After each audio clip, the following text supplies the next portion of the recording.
ઘણા બધા દિવસથી અમે ફરવા નથી ગયા અને અત્યારે અમે જઈ રહ્યા છે ફરવા.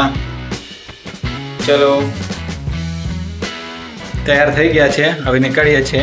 ચલો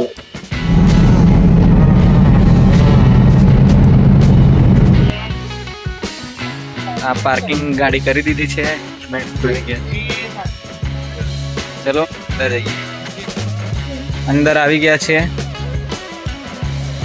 મંદિર ખુલ્યું નહીં, આરામ પર છે બધા. અહીંયા જમવાની પણ વ્યવસ્થા છે. અત્યારે અમે જમવા બેસી ગયા છે. જમીને પછી આગળ વધીશું.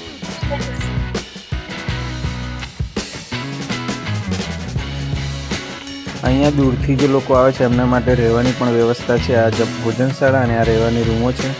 નવું પણ કન્સ્ટ્રક્શન થઈ રહ્યું છે. તો દોસ્તો ખરેખર અમે ક્યાં આવ્યા છે એ અત્યારે બતાવી રહ્યો છું. તમે જોઈ શકો છો નર્મદા નદીના કિનારે. અહીંયા ઘણી બધી પબ્લિક છે.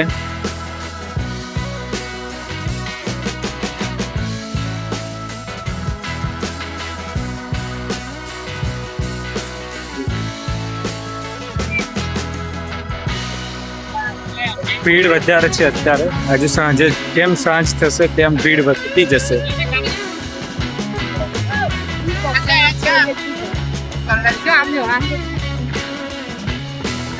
હવે શરૂઆત કરીએ છીએ અમે નાહવાની. તમે જોઈ શકો છો અહીંયા થોડું ક્લીન પાણી છે. પેલી બાજુ થોડું દોરું પાણી થઈ ગયું છે. આ બાજુ ક્લીન છે તો અમે અહીંયા નહીશું. તો થોડી વાર પછી હવે વિડીયો આગળ વધારીશું. પણ ચાલો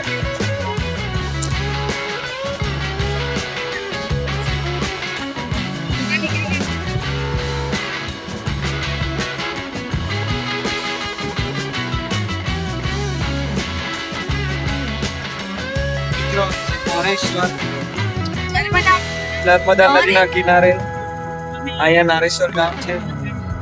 નર્મદા સ્નાન કરવા આવ્યા છીએ.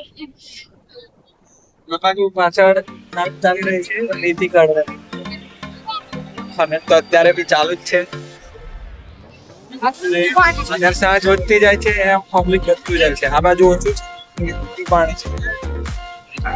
ત્યાં રેલિંગ પણ અમારી રીતે બાંધેલી છે કે આગળ ના જાય. સારું છે વ્યવસ્થા, મજા આવે એવું છે. ઉનાળામાં નારેશ્વર લોકેશન નીચે ડિસ્ક્રિપ્શનમાં આપેલું છે, તમે પણ આવી શકો છો. બરોબર છે. ચાલો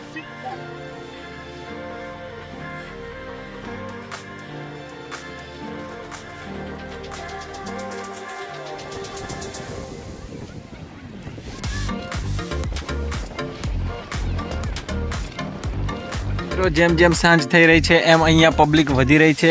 આ જે દુકાનો છે એની પેલી સાઈડ આખું નદીમાં પબ્લિક નહીં રહી છે. અને આ જગ્યાનું નામ છે નારેશ્વર. નર્મદા નદી, નર્મદા નદીના કિનારે અહીંયા ઘણું બધું પબ્લિક અત્યારે નહીં રહ્યું છે. તમે જોઈ રહ્યા છો. અને લિંક નીચે ડિસ્ક્રિપ્શનમાં આવેલી છે. જગ્યા કઈ જગ્યાએ છે તમે જોઈ શકો છો. અને ખાસ કરીને કહેવાનું કે ઉનાળો પૂરો થવા આવ્યો છે તો જે પ્લાનિંગ કરી રહ્યા હોય વોટર પાર્કમાં જવાનું એના કરતાં અહીંયા નદી પર નાહવા આવવાનું પ્રિફર કરજો. વધારે સારું, મજા આવશે. અને અહીંયા એક સેફ્ટી રેલિંગ પણ અહીંયા જે સ્થાનિક લોકો છે એમના દ્વારા બાંધવામાં આવેલી છે કે એને ક્રોસ કરીને બહાર જવું નહીં, જેથી ખબર પડે કે ક્યાં ઊંડું છે નહીં. અને ટ્યુબ પણ મળે છે અહીંયા. ઘોડો, ઊંટ એવું બધું પણ છે. તમે એની પર સવારી કરી શકો છો. તો મળીશું નવા વિડીયોમાં. ચલો, થેન્ક યુ.